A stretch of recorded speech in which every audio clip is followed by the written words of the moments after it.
Welcome back to WKYT. Well, summer may not officially begin until June 21st, but Memorial Day is kind of the unofficial start, especially as pools and open boating season kicks off. And this morning, we have Skip Castleman here from the Health Department with some tips on how to stay safe. Welcome. Thanks for being here. Thanks, Andrea. Thanks for having me. So first of all, tell us some of the most important tips you have about being safe, especially over the summer months.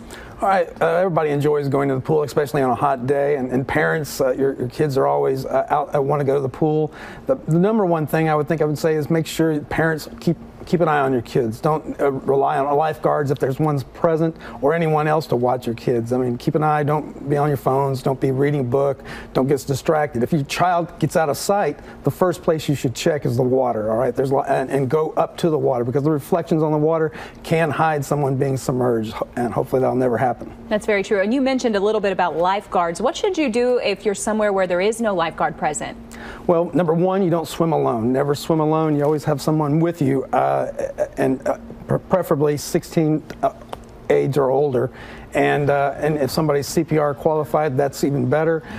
Everyone should attend classes that are age appropriate for swimming. All right, that'll go a long way to prevent drownings. And again, keep an eye on your children. Flotation devices? Approved, Coast Guard approved flotation devices, yes, but they're not a fail-safe. Don't rely on them as either. Again, supervision and keep an eye on folks. And we were talking about a little bit about, especially on the lake, the CDC has a warning that you want to let people know about? There is, and it's lakes, oceans, freshwater swimming pools. You need to be careful about going into the water. There was a survey recently done that reported that 25% of adults thinks it's all right to go into the pool within 1 hour of having diarrhea. That's not obviously good. Also, that 50% think it's all right to get into a pool without taking a shower. That takes about 90% of things off of your body if you just shower for 1 minute.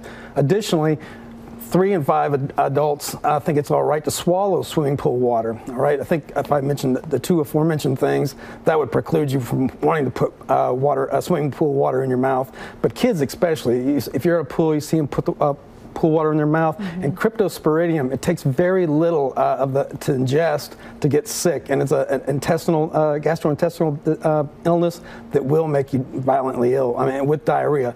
If you do get cryptosporidium or diarrhea or anything, you should stay 2 weeks out of the pool following the diarrhea clearing up, because you can still be shedding the thing that causes the organism that causes the illness.